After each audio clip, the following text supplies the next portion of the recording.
നമസ്കാരം. വാർത്താമഴയിലേക്ക് എല്ലാ പ്രേക്ഷകർക്കും സ്വാഗതം.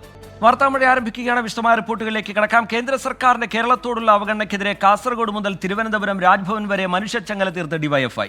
ഇടതുമുന്നണി നേതാക്കളും സാമൂഹിക സാംസ്കാരിക രംഗത്തെ പ്രമുഖരും മനുഷ്യച്ചങ്ങലയിൽ കണ്ണിയായി. കേന്ദ്ര സർക്കാരിന്റെ കണ്ണു തുറപ്പിക്കുന്ന സമരശക്തിയായി മനുഷ്യച്ചങ്ങല മാറിയെന്ന് CPIM സംസ്ഥാന സെക്രട്ടറി MV ഗോവിന്ദൻ പറഞ്ഞു. കാണാം ഇന്നത്തെ ലീഡ് സ്റ്റോറി. ഇനിയും സഹിക്കണോ ഈ കേന്ദ്ര അവഗണന എന്ന മുദ്രാവാക്യം ഉയർത്തി ഡിവൈഎഫ്ഐ സംഘടിപ്പിക്കുന്ന ഈ മനുഷ്യ മഹാശൃംഖലയിൽ ഞാനും കണ്ണിചേരുന്നു. ഇനിയും സഹിക്കണോ ഈ കേന്ദ്ര അവഗണന എന്ന മുദ്രാവാക്യം ഉയർത്തിയാണ് കാസർഗോഡ് റെയിൽവേ സ്റ്റേഷൻ മുതൽ തിരുവനന്തപുരത്ത് രാജ്ഭവൻ വരെ 651 കിലോമീറ്റർ ദൂരത്തിൽ ഡിവൈഎഫ്ഐ മനുഷ്യച്ചങ്ങല തീർത്തത്. സാഹിത്യ, സാംസ്കാരിക, സാമൂഹ്യ മേഖലയിൽ നിന്നുള്ള പ്രമുഖർ ചങ്ങലയിൽ കണ്ണുചേർന്നു. ഡിവൈഎഫ്ഐ അഖിലേന്ത്യാ പ്രസിഡന്റ് A റഹീം കാസർഗോഡ് ആദ്യ കണ്ണിയായപ്പോൾ LDF കൺവീനർ EP ജയരാജൻ രാജ്ഭവന് മുന്നിൽ അവസാന കണ്ണിയായി. മനുഷ്യച്ചങ്ങലയ്ക്ക് പുറമെ കേന്ദ്ര സർക്കാരിനെതിരെ പ്രതിജ്ഞയും എടുത്തു. ഒരു വർഷം 2 കോടി പുതിയ തൊഴിൽ വാഗ്ദാനം ചെയ്തിട്ട് ഈ നാട്ടിലെ ചെറുപ്പത്തെ വഞ്ചിക്കുകയാണ് നരേന്ദ്രമോദി സർക്കാർ ചെയ്തത്. 2 കോടി പോയിട്ട് 2 ലക്ഷം പുതിയ തൊഴിലവസരം പോലും കൊടുത്തില്ല എന്ന് മാത്രമല്ല, നിലവിലുള്ള തൊഴിലവസരങ്ങൾ പൂർണ്ണമായും നിഷേധിക്കുന്ന സമീപനമാണ് തുടരുന്നത്. പ്രധാന സ്ഥലങ്ങളിൽ പൊതുയോഗവും സംഘടിപ്പിച്ചു. രാജ്ഭവന് മുന്നിൽ സംഘടിപ്പിച്ച പൊതുയോഗം CPIM സംസ്ഥാന സെക്രട്ടറി MV ഗോവിന്ദൻ ഉദ്ഘാടനം ചെയ്തു. Democratic youth federation of India ഈ കേരളത്തിൽ തീർത്ത ഈ മനുഷ്യച്ചങ്ങല, ഈ മനുഷ്യമതിൽ കേന്ദ്ര ഗവൺമെന്റിന്റെ അവഗണനയ്ക്കെതിരായ ഉജ്ജ്വലമായ ചെറുത്തുനിൽപ്പിന്റെ ഏറ്റവും പ്രധാനപ്പെട്ട മുഖമാണ് എന്ന കാര്യത്തിൽ സംശയമുണ്ടാവേണ്ടതില്ല. ഐതിഹാസിക മുഹൂർത്തമെന്ന് മാഹിയിലെ മനുഷ്യച്ചങ്ങലയിൽ പങ്കെടുത്ത് എഴുത്തുകാരൻ M മുകുന്ദൻ പ്രതികരിച്ചു. ഇത് ഒരു ചരിത്ര നിമിഷമാണ്. ഇപ്പോൾ കേന്ദ്രം നമ്മെ അവഗണിക്കുന്നു എന്നുള്ളത് വാസ്തവമാണ്. നമ്മൾ അനുഭവിച്ചു വരികയാണ് ഈ അവഗണന. ഇപ്പം എല്ലാ മേഖലകളിലും നമ്മളൊരു കുതിപ്പ് നടത്തിയിട്ടുണ്ട്. CPIM MLA-മാരായ മുഹമ്മദ് മുഹ്സിൻ, P ബാലചന്ദ്രൻ, കേരള കോൺഗ്രസ് നേതാവ് ജോസ് കെ മാണി തുടങ്ങിയവരും മനുഷ്യച്ചങ്ങലയുടെ ഭാഗമായി. വിവിധ ബ്യൂറോകൾക്കൊപ്പം 24 തിരുവനന്തപുരം. കേരയിൽ പദ്ധതിയെ പിന്തുണച്ച് സാഹിത്യകാരൻ M മുകുന്ദൻ. കേരളത്തിന്റെ റെയിൽ യാത്രാ പ്രശ്നം പരിഹരിക്കാൻ നിലവിലെ ട്രാക്ക് പര്യാപ്തമല്ല. വന്ദേ ഭാരത് യാത്രാ പ്രശ്നത്തിന് പൂർണ്ണ പരിഹാരമല്ലെന്നും M മുകുന്ദൻ പറഞ്ഞു. കണ്ണൂരിൽ ഡിവൈഎഫ്ഐയുടെ മനുഷ്യച്ചങ്ങലയിൽ പങ്കെടുത്താണ് M മുകുന്ദന്റെ പ്രതികരണം. കേരളയിൽ ഇന്ന് നമ്മൾ കേരളത്തിൽ എവിടെ പോയി കഴിഞ്ഞാലും വാഹനക്കുരുക്കുകളാണ്. അപ്പോൾ ഇപ്പോഴത്തെ റെയിൽ പാതകൾ ഉപയോഗിച്ചുകൊണ്ട് നമുക്കൊരിക്കലും വലിയ ട്രെയിനുകൾ വേഗതയിൽ സാധിക്കില്ല. അത് എത്ര തന്നെ വന്ദേ ഭാരത് എക്സ്പ്രസ് ട്രെയിനുകൾ വന്നാലും അത് സാധിക്കില്ല. കാരണം നമ്മുടെ റെയിലുകൾ അതിന് സജ്ജമല്ല എന്നുള്ളതാണ്. അപ്പോൾ നമ്മുടെ യാത്രാക്കുരുക്കിന് ഉള്ള യാത്രാക്കുരുക്കളുടെ പ്രശ്നം പരിഹരിക്കാനുള്ള ഒരേ ഒരു വഴി കേരളയിലാണ്. പലതും തടസ്സപ്പെട്ട് നിൽക്കുകയാണ്. അപ്പോൾ ഇങ്ങനെ കേരളം, നമ്മൾ മലയാളികൾ മുമ്പോട്ട് പോകുന്നത് ബോധപൂർവമായിട്ട് ആരൊക്കെ തടസ്സപ്പെടുത്തുന്നുണ്ട്. അതിനെതിരായിട്ടുള്ള ഒരു പ്രതിഷേധ ഇരമ്പലാണ് നമ്മളിവിടെ കാണുന്നത്. അയോധ്യയിൽ ഒരുക്കങ്ങൾ അന്തിമഘട്ടത്തിൽ.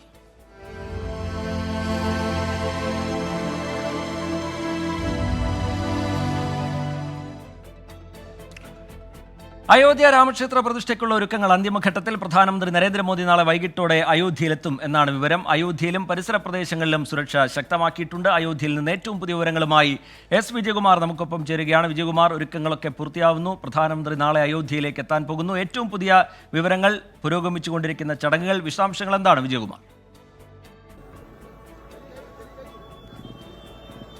റിജിത്ത്, അയോധ്യയിലെ പ്രാണപ്രതിഷ്ഠയ്ക്കുള്ള ഒരുക്കങ്ങൾ ഏതാണ്ട് പൂർത്തിയായി എന്ന് തന്നെ വേണമെങ്കിൽ പറയാം. ഇനി ശേഷിക്കുന്നത് ഈ ക്ഷേത്രവുമായി ബന്ധപ്പെട്ട താന്ത്രിക വിധിപ്രകാരം ചെയ്യേണ്ട ചില ജോലികൾ അല്ലെങ്കിൽ പൂജാകാര്യങ്ങൾ മാത്രമാണുള്ളത്. ഇന്ന് ഗർഭഗൃഹം ശുചിയാക്കുക എന്ന ഒരു ജോലിയാണ് നടന്നത്. അത് ഈ പൂജയുടെ ഒക്കെ ഭാഗമായി ചെയ്തു തീർക്കേണ്ട ഒന്നാണ്.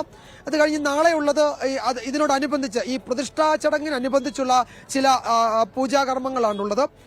അത് നാളെ പൂർത്തിയാകും. പ്രധാനമന്ത്രി നരേന്ദ്രമോദി നാളെ ഉച്ചയ്ക്ക് ശേഷം അയോധ്യയിൽ എത്തുമെന്നത് ഏറെക്കുറെ ഇപ്പോൾ ഉറപ്പിച്ചിട്ടുണ്ട്. അദ്ദേഹം നാളെ അയോധ്യയിലായിരിക്കും ക്യാമ്പ് ചെയ്യുക.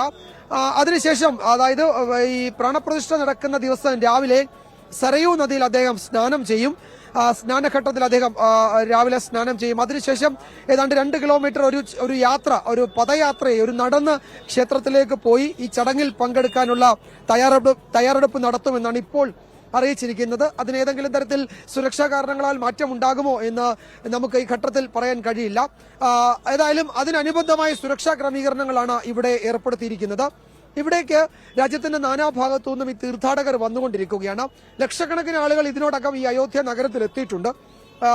ഇവരുടെ തീർത്ഥാടകർ വരുന്നത് ഈ ദിവസങ്ങളിൽ വരുന്നത് ഒഴിവാക്കണമെന്ന് ഇവിടെ ഉത്തർപ്രദേശ് മുഖ്യമന്ത്രിയും പ്രധാനമന്ത്രി നേരിട്ടുമൊക്കെ അഭ്യർത്ഥിച്ചിട്ടും പക്ഷേ ആ അഭ്യർത്ഥന ഫലം കണ്ടിട്ടില്ല. വിവിധ ഭാഗങ്ങളിൽ നിന്ന് തീർത്ഥാടക സംഘങ്ങൾ ഇങ്ങനെ ഇന്നലെയും ഇന്നുമൊക്കെ ഇവിടേക്ക് ഒഴുകുകയാണ്. അവിടെ കൊണ്ട് ഈ അയോധ്യ നഗരം നിറഞ്ഞിട്ടുണ്ട്.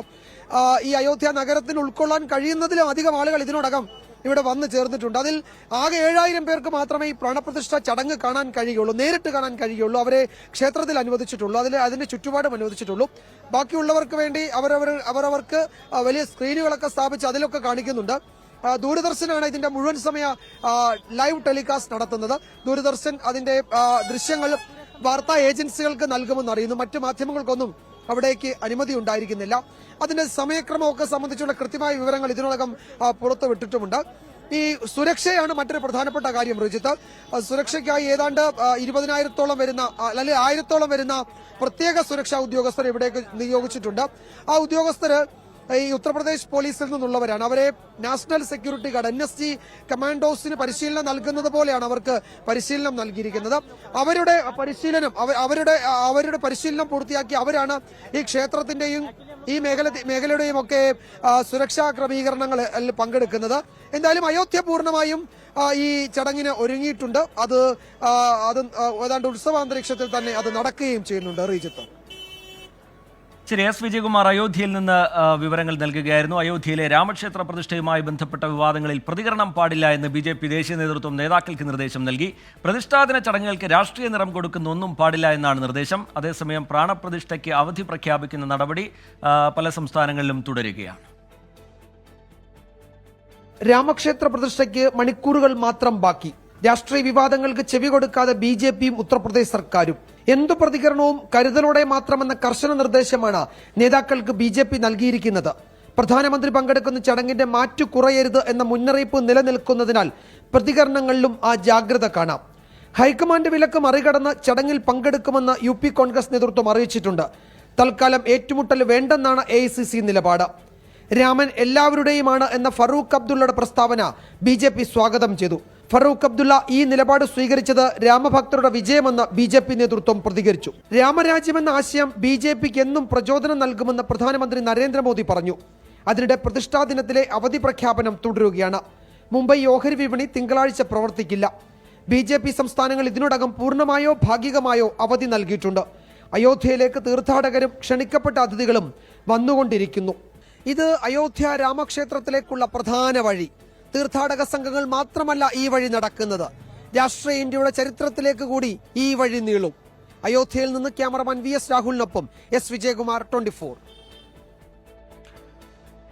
അസമിൽ ജോഡോ യാത്രയ്ക്ക് നേരെ വ്യാപക ആക്രമണം.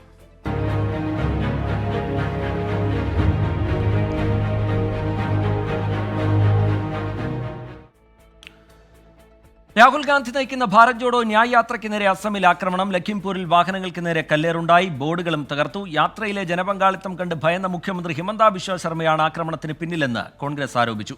അരുണാചൽ പ്രദേശിലേക്ക് പ്രവേശിച്ച ഭാരത് ജോഡോ ന്യായ് യാത്ര നാളെ അസമിൽ തിരിച്ചെത്തും. കോൺഗ്രസ് നേതൃത്വം തന്നെയാണ് ആക്രമണത്തിന്റെ ദൃശ്യങ്ങൾ പുറത്തുവിട്ടത്. വാഹനങ്ങളുടെ ചില്ലുകളും യാത്രയുടെ ഫ്ലക്സ് ബോർഡുകളും വ്യാപകമായി നശിപ്പിച്ചു.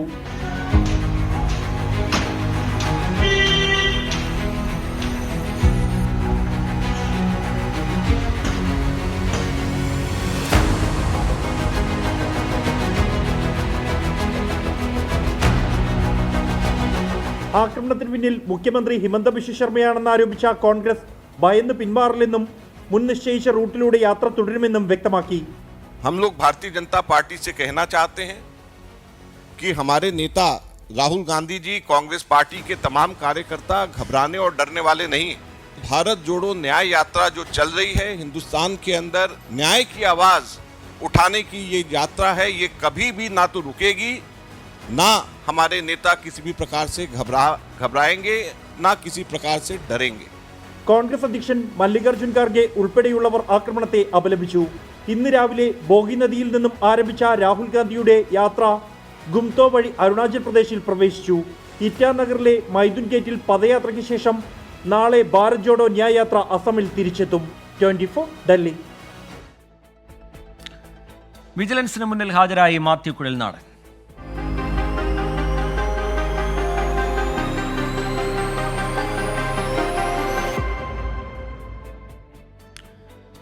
ചിന്നക്കനാലിലെ ഭൂമിയിടപാടിൽ മാത്യു കുഴൽനാടനെതിരെ ഗുരുതര കണ്ടെത്തലുമായി വിജിലൻസ്. 50 സെന്റ് സർക്കാർ ഭൂമി കയ്യേറിയെന്നാണ് കണ്ടെത്തൽ. കയ്യേറിയ അധിക ഭൂമി തിരിച്ചുപിടിക്കാൻ സർക്കാരിന് ശുപാർശ നൽകും.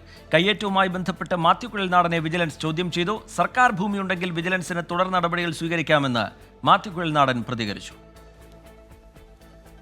ചിന്നക്കനാലിലെ ഭൂമി രജിസ്റ്റർ ചെയ്തതിൽ 1000 ചതുരശ്ര അടി വിസ്തീർണമുള്ള കെട്ടിടത്തിന്റെ കാര്യം മാത്യു കുഴൽനാടൻ മറച്ചുവെച്ചു. ഇതുവഴി നികുതി വെട്ടിപ്പ് നടത്തിയെന്നാണ് വിജിലൻസിന്റെ പ്രധാന കണ്ടെത്തൽ. 50 സെന്റ് സർക്കാർ ഭൂമി മാത്യുവിന്റെ കൈവശമുണ്ടെന്നും വിജിലൻസ് പറയുന്നു. ഇത് തിരിച്ചുപിടിക്കാനുള്ള നടപടി സ്വീകരിക്കും. എന്നാൽ ഭൂമി ഇതുവരെ അളന്നു നോക്കിയിട്ടില്ലെന്നും അന്വേഷണത്തോട് പൂർണ്ണമായും സഹകരിക്കുമെന്നും മാത്യു കുഴൽനാടൻ. പിണറായി വിജയൻ സർക്കാരിൻ്റെ ഏത് അന്വേഷണത്തെയും ഞാൻ സ്വാഗതം ചെയ്യും. അന്വേഷണത്തിൽ സഹകരിച്ചിട്ടുണ്ട്. ഇനി ഒരുപക്ഷെ അവർ എന്താണ് ഇതിൻ്റെ അകത്ത് നെക്സ്റ്റ് സ്റ്റെപ്പ്, അല്ലെങ്കിൽ അവരെന്ത് ചാർജാണ് കാണുന്നത് എന്ന് പറഞ്ഞാൽ അതും ഞാൻ ജനങ്ങളോട് എക്സ്പ്ലെയിൻ ചെയ്യും. അധികാരം ദുർവിനിയോഗം ചെയ്ത് അപകീർത്തിപ്പെടുത്താൻ പരിശ്രമിച്ചാൽ ഞാൻ അതിനെ 100% നിയമപരമായി തന്നെ നേരിടും. 2008 മിച്ചഭൂമി കേസിൽ ഉൾപ്പെട്ട സ്ഥലത്താണ് മാത്യു കുഴൽനാടന്റെ റിസോർട്ട് സ്ഥിതി ചെയ്യുന്നത്. ഈ സ്ഥലം വിൽക്കാനാവില്ല. വില്ലേജ് ഓഫീസർ ചട്ടങ്ങൾ മറികടന്നാണ് ഭൂമി പോക്കുവരവ് ചെയ്ത് നൽകിയത്. എന്നാൽ ഇതിൽ മാത്യു കുഴൽനാടന് പങ്കുള്ളതായി വിജിലൻസിന് തെളിവില്ല. CPIM എറണാകുളം ജില്ലാ സെക്രട്ടറി CN മോഹനന്റെ പരാതിയിലാണ് മാത്യുവിനെതിരായ വിജിലൻസ് അന്വേഷണം. വിജിലൻസ് റിപ്പോർട്ടിന്റെ അടിസ്ഥാനത്തിലാകും കേസെടുക്കുന്ന കാര്യം പരിഗണിക്കുക. 24 ഇടുക്കി.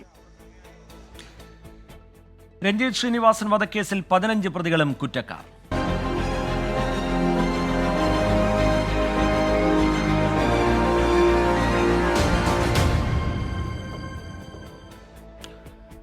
ആലപ്പുഴയിൽ BJP നേതാവ് രഞ്ജിത്ത് ശ്രീനിവാസനെ കൊലപ്പെടുത്തിയ കേസിൽ മുഴുവൻ പ്രതികളും കുറ്റക്കാർ. പോപ്പുലർ ഫ്രണ്ട് SDPI പ്രവർത്തകരായ 15 പേരാണ് പ്രതികൾ. 1 മുതൽ 8 വരെയുള്ള പ്രതികൾ കൊലപാതകത്തിൽ നേരിട്ട് പങ്കെടുത്തു.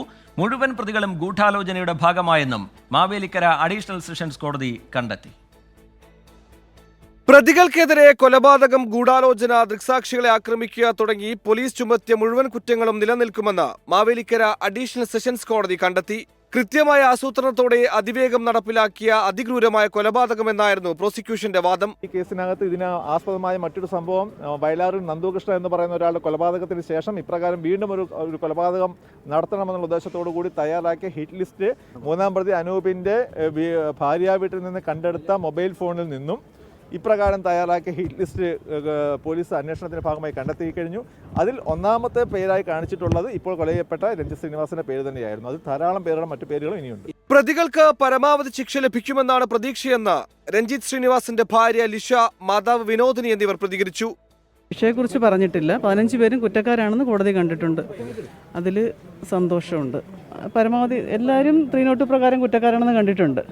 അപ്പം പരമാവധി ശിക്ഷ തന്നെ കോടതി നൽകുമെന്നുള്ള പ്രതീക്ഷയിലാണ്. വിധിയിൽ നമുക്ക് തൃപ്തിയുണ്ട്. തീർച്ചയായിട്ടും അവർക്ക് പരമാവധി ശിക്ഷ തന്നെ ലഭിക്കണം. ആലപ്പുഴയിലെ BJP നേതാവും OBC മോർച്ച സംസ്ഥാന സെക്രട്ടറിയുമായിരുന്ന രഞ്ജിത്ത് ശ്രീനിവാസൻ 2021 ഡിസംബർ 19-നാണ് കൊല്ലപ്പെട്ടത്. SDPI സംസ്ഥാന സെക്രട്ടറി ആയിരുന്ന KS ഷാൻ കൊല്ലപ്പെട്ട് മണിക്കൂറുകൾക്കകമാണ് വീട്ടുകാർക്ക് മുന്നിൽ വെച്ച് രഞ്ജിത്തും കൊല്ലപ്പെട്ടത്. ഷാൻ വധക്കേസിൽ 11 RSS BJP പ്രവർത്തകർ അറസ്റ്റിലായിരുന്നു. ഇവരെല്ലാം ജാമ്യത്തിലാണ്. ഈ കേസ് ആലപ്പുഴ അഡീഷണൽ സെഷൻസ് കോടതി അടുത്ത മാസം 2-ാം തീയതി വീണ്ടും പരിഗണിക്കും. 24 ആലപ്പുഴ. തൃശൂരിൽ കളം നിറഞ്ഞ മുന്നണികൾ.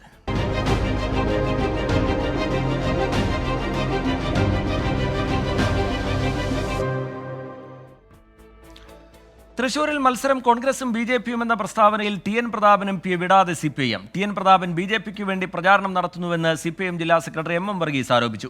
കോൺഗ്രസ് BJP സഖ്യം എന്ന് പറയുന്നവർ വിഡ്ഢികളാണ് എന്നായിരുന്നു പ്രതിപക്ഷ നേതാവിന്റെ മറുപടി. VS സുനിൽകുമാറിനായി സമൂഹ മാധ്യമങ്ങളിൽ പ്രചാരണം നടന്നതിൽ CPI സംസ്ഥാന എക്സിക്യൂട്ടീവിൽ വിമർശനമുയർന്നു. തൃശൂരിൽ സ്ഥാനാർത്ഥി പ്രഖ്യാപനത്തിന് മുൻപേ തെരഞ്ഞെടുപ്പ് പ്രചാരണം ചൂടുപിടിച്ചതിന് പിന്നാലെയാണ് CPIMന്റെ വിമർശനം. BJPയും കോൺഗ്രസും ഐക്യത്തിലാണെന്ന് CPIM ജില്ലാ സെക്രട്ടറി MM വർഗീസ് പറഞ്ഞു. മത്സരിക്കാൻ താല്പര്യമില്ലെന്ന് പറഞ്ഞ TN പ്രതാപൻ ഇപ്പോൾ സീറ്റ് ഉറപ്പിക്കാൻ വേണ്ടി ചുവരെഴുതുകയാണെന്നും പരിഹാസം. കോൺഗ്രസ് BJP അവർ തമ്മിൽ ഐക്യത്തിലല്ലേ? കോഹ്ലി ബി സഖ്യം എല്ലാവർക്കും അറിയാവുന്നതാണ്. ടി എൻ പ്രതാപൻ മണ്ഡലത്തിൽ ചെയ്ത എന്തെങ്കിലും വികസന പ്രവർത്തനം ചൂണ്ടിക്കാണിക്കാനും CPM ജില്ലാ സെക്രട്ടറി വെല്ലുവിളിച്ചു. തൃശൂരിൽ CPM-ഉം BJP-യും തമ്മിൽ സെറ്റിൽമെന്റ് ആകുമെന്ന് VD സതീശൻ തിരിച്ചടിച്ചു. തൃശ്ശൂരിലെ സഖ്യം വളരെ ക്ലിയർ അല്ലേ? കരുവന്നൂർ ബാങ്കിലെ ED അന്വേഷിക്കുന്നു, മാസപ്പടി ED അന്വേഷിക്കുന്നു. അവസാനം അവിടെ CPM-ഉം BJP-യും തമ്മിൽ സെറ്റിൽമെന്റ് ആവും. VS സുനിൽകുമാറിനായി സാമൂഹ്യ മാധ്യമങ്ങളിൽ പ്രചാരണം നടത്തുന്നതിൽ CPI സംസ്ഥാന എക്സിക്യൂട്ടീവിൽ വിമർശനമുയർന്നു. സ്ഥാനാർത്ഥിയെ തീരുമാനിക്കുന്നതിന് മുൻപ് പ്രചാരണം നടത്തുന്നത് കമ്മ്യൂണിസ്റ്റ് രീതിയല്ലെന്നാണ് വിമർശനം. TN പ്രതാപനായുള്ള ചുവരെഴുത്തിൽ പ്രതിപക്ഷ നേതാവ് VD സതീശൻ വീണ്ടും മുന്നറിയിപ്പ് നൽകി. ആവർത്തിച്ചാൽ കർശന നടപടിയെന്നാണ് താക്കീത്. 24 തൃശൂർ. കരുവന്നൂരിൽ പാർട്ടി വഞ്ചിച്ചെന്ന് മാപ്രാണം സ്വദേശി ജോഷി.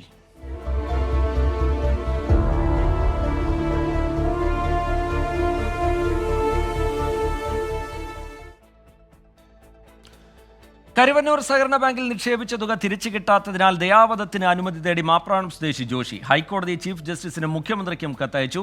CPIM അനുഭാവികളായ നിക്ഷേപകരെ പാർട്ടി നേതൃത്വം വഞ്ചിച്ചുവെന്ന് ജോഷി ആരോപിച്ചു. 84 ലക്ഷം രൂപ കിട്ടാനുണ്ടെന്നാണ് ജോഷി അവകാശപ്പെടുന്നത്. പ്രായം 53ആയി. 2 തവണ മസ്തിഷ്കാർബുദം ബാധിച്ച ജോഷി 20-ലധികം തവണ ശസ്ത്രക്രിയകൾക്ക് വിധേയനായി. ചികിത്സയ്ക്ക് പോലും പണമില്ലാതെ പാടുപെടുകയാണ്. നിക്ഷേപിച്ച തുക തിരികെ ചോദിച്ച് ബാങ്ക് അഡ്മിനിസ്ട്രേറ്ററെ സമീപിച്ചപ്പോൾ മോശം അനുഭവമാണ് ഉണ്ടായതെന്ന് ജോഷി പറയുന്നു.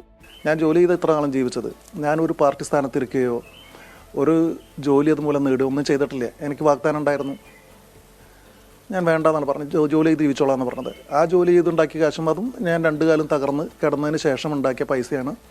പിന്നെ എൻ്റെ വീട്ടിലെ അമ്മയുടെയൊക്കെ ഫെഡറൽ ബാങ്കിലുണ്ടായിരുന്ന പൈസയാണ് ഡെപ്പോസിറ്റ് ചെയ്തത്. അതൊക്കെ തിരിച്ചു മേടിച്ച് കഴിഞ്ഞിട്ട് തരില്ല എന്ന് പറയുന്ന ധിക്കാരവും ധാർഷ്ട്യവും. ഇനി ഞാൻ എന്തിനാ ജീവിക്കണേ? കരുവന്നൂർ സഹകരണ ബാങ്ക് പ്രതിസന്ധിയിലായപ്പോൾ CPIM നേതാക്കൾ പണം പിൻവലിച്ചെന്നും സാധാരണക്കാരെ കൈയൊഴിഞ്ഞെന്നും ജോഷി. നമ്മുടെ പാർട്ടിയായിട്ട് ബന്ധപ്പെട്ട ആളുകൾ മുഴുവൻ അവരുടെ അടുത്ത ആളുകളുടെയും ബന്ധുക്കളുടെയും അവരായിട്ട് നിക്ഷേപിച്ച ആൾക്കാരുടെ മുഴുവൻ പണം പിൻവലിച്ചു. ഇവരാണ് ബാങ്കിനെ തകർത്തത്. അത് കഴിഞ്ഞിട്ട് ഇടത് അനുഭവമുള്ള ആളുകളുടെയാണ് ഇവിടുത്തെ 90% നിക്ഷേപങ്ങളും. അവരെ മുഴുവൻ പൊട്ടന്മാരാക്കിക്കൊണ്ട് പിന്നെ ഒരു അഡ്മിനിസ്ട്രേറ്ററെ കൊണ്ടുവയ്ക്കുക, എന്നിട്ട് പാർട്ടി ഓഫീസ് എന്ന് പറയുന്ന പോലെ അയാൾ പ്രവർത്തിക്കുക, ആളുകളെ നിഷേധിക്കുക, പൈസ കൊടുക്കാതിരിക്കുക. പണം തിരികെ ലഭിക്കാൻ കോടതിയെ സമീപിച്ചതോടെ CPIM അനുഭാവിയായ തന്നെ ഒറ്റപ്പെടുത്തിയെന്നും ജോഷി പറയുന്നു. ഇതോടെയാണ് മരിക്കാൻ അനുവദിക്കണമെന്നാവശ്യപ്പെട്ട് ഹൈക്കോടതി ചീഫ് ജസ്റ്റിസിനും മുഖ്യമന്ത്രിക്കും കത്തയച്ചത്. ജോഷിക്ക് 72 ലക്ഷം രൂപ നൽകാനുണ്ടെന്നാണ് ബാങ്കിന്റെ കണക്ക്. 24 തൃശൂർ. ആലപ്പുഴയിൽ പ്രസവ നിർത്തൽ ശസ്ത്രക്രിയയ്ക്ക് വിധേയയായ യുവതി മരിച്ചു. പഴയവീട് സ്വദേശി ശരത്തിന്റെ ഭാര്യ ആശയാണ് മരിച്ചത്. ആലപ്പുഴ വനിതാ ശിശു ആശുപത്രിയിലെ ശസ്ത്രക്രിയയ്ക്കിടെ ഉണ്ടായ പിഴവാണ് മരണകാരണമെന്ന് ബന്ധുക്കൾ ആരോപിച്ചു. ആലപ്പുഴ കണിയാങ്കുളം ജംഗ്ഷനിലെ സ്വകാര്യ മെഡിക്കൽ സ്റ്റോറിൽ ഫാർമസിസ്റ്റായ ആശയെ വെള്ളിയാഴ്ച രാവിലെയാണ് ശസ്ത്രക്രിയയ്ക്കായി കടപ്പുറം ആശുപത്രിയിൽ പ്രവേശിപ്പിച്ചത്. രാവിലെ തന്നെ ശസ്ത്രക്രിയ തുടങ്ങി. പെട്ടെന്നാണ് രോഗി അസ്വസ്ഥത കാണിച്ചത്. ആശുപത്രിയിലെ തന്നെ ഡോക്ടർമാരുടെ സംഘം ചികിത്സ നൽകിയെങ്കിലും ഫലമുണ്ടായില്ല. ഹൃദയാഘാതമുണ്ടായതായാണ് ഡോക്ടർമാർ പറഞ്ഞത്. ബന്ധുക്കൾ പ്രതിഷേധിച്ചതോടെയാണ് 45 മിനിറ്റിന് ശേഷം ആശയെ മെഡിക്കൽ കോളേജ് ആശുപത്രിയിലേക്ക് മാറ്റിയത്. ഇവിടെ ചികിത്സയിലിരിക്കെയാണ് മരണം. ഞാൻ എന്താണ് ഇത് സംഭവിച്ചതെന്ന് പറഞ്ഞപ്പോൾ ഒരു കുഴപ്പവും ഇല്ലെന്നാണ് അവർ പറഞ്ഞത്. അവിടെ ഇരുന്ന് ഒരു കുഴപ്പവും ഇല്ലെന്ന്. ഞാൻ ഓപ്പറേഷൻ തിയേറ്ററിനകത്ത് കയറി ചെല്ലുമ്പോഴാണ് കുഞ്ഞിൻ്റെ അവസ്ഥ മനസ്സിലാക്കുന്നത്. അവർ ഓക്സിജൻ മാസ്ക് വെച്ച് ഇങ്ങനെ നെഞ്ചിനിട്ട് ഇടിച്ചുകൊണ്ടിരിക്കുന്നത്. അപ്പം ഞാൻ ബഹളം ഉണ്ടാക്കിക്കൊണ്ടാണ് പെട്ടെന്ന് ഒരു ആംബുലൻസ് വിളിച്ചത്. അതുവരെ അവരതിനകത്തിട്ട് ഒന്നും പറയാതെ ചെയ്തുകൊണ്ടിരിക്കുമായിരുന്നു. ലാപ്രോസ്കോപ്പിക് സർജറിക്ക് സാധാരണ സങ്കീർണതകളൊന്നും ഉണ്ടാകാറില്ല. വനിതാ ശിശു ആശുപത്രി അധികൃതരുടെ വീഴ്ചയാണ് സംഭവത്തിന് പിന്നിലെന്നും അന്വേഷണം വേണമെന്നും ആവശ്യപ്പെട്ട് പരാതി നൽകുമെന്നും ബന്ധുക്കൾ പറയുന്നു. അന്നേരം മരിക്കുമെന്നാ പറഞ്ഞു. അന്നേരം മരിക്കുമെന്നാ പറഞ്ഞു. അറിയാമോ? അങ്ങനെയാ പറഞ്ഞത്. നമ്മൾ എന്ത് ചെയ്യാൻ പറ്റും? നമ്മളിന്ന് കണ്ടുകൊണ്ടിരിക്കാം, സാക്ഷിയായിട്ട് ഇങ്ങനെ ഇരിക്കാം. ഇന്നിപ്പോൾ അവിടെ കടപ്പുണ്ട് മോർച്ചറി കേസുണ്ട്. ഇതിൽ ഞങ്ങൾ ശക്തിയായിട്ട് പ്രതിഷേധിക്കും. ഇവിടെ വന്നിട്ടുള്ള ഒത്തിരി കേസുകൾ ഇങ്ങനെ വന്നിട്ട് ജീവനോടുകൂടി പോയിട്ടില്ല. മരണം ഇനി ഒരു വ്യക്തിക്കും ഈ മെഡിക്കൽ കോളേജിൽ വന്നിട്ട് ഇങ്ങനെ മരണം സംഭവിക്കരുത്. സംഭവത്തിൽ ജില്ലാ ലീഗൽ സർവീസസ് അതോറിറ്റി വനിതാ ശിശു ആശുപത്രി സൂപ്രണ്ടിൽ നിന്ന് റിപ്പോർട്ട് തേടി. ശസ്ത്രക്രിയക്കിടെ ഹൃദയാഘാതം ഉണ്ടായതാകാം മരണകാരണമെന്നാണ് പ്രാഥമിക നിഗമനം. ആശയുടെ ഭർത്താവ് ശരത്ത് വിദേശത്താണ്. പോസ്റ്റ്മോർട്ടത്തിന് ശേഷം മാത്രമേ മരണകാരണത്തിൽ വ്യക്തത ഉണ്ടാവുകയുള്ളൂ എന്ന് മെഡിക്കൽ കോളേജ് സൂപ്രണ്ട് അറിയിച്ചു. 24 ആലപ്പുഴ. ആലപ്പുഴ കായംകുളത്ത് BJP പ്രാദേശിക നേതാവിനെയും ഭാര്യയെയും വീടിനുള്ളിൽ മരിച്ച നിലയിൽ കണ്ടെത്തി. ഭാര്യയെ കൊലപ്പെടുത്തിയ ശേഷം ഭർത്താവ് ആത്മഹത്യ ചെയ്തതാണ് എന്നാണ് പ്രാഥമിക നിഗമനം. ദമ്പതികൾ തമ്മിൽ കുടുംബ പ്രശ്നങ്ങൾ ഉണ്ടായിരുന്നതായി നാട്ടുകാർ പറയുന്നു.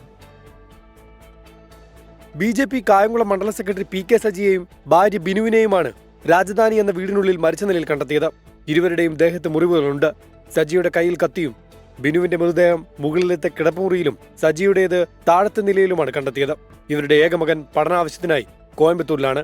മാതാപിതാക്കളെ മൊബൈൽ ഫോണിൽ പലതവണ വിളിച്ചിട്ടും ലഭിക്കാത്തതിനെ തുടർന്ന് മകൻ സമീപവാസികളോട് വിവരം പറയുകയായിരുന്നു. അയൽവാസികളെത്തി പരിശോധിച്ചപ്പോഴാണ് വീടിനുള്ളിൽ ദമ്പതികളുടെ മൃതദേഹം കണ്ടത്.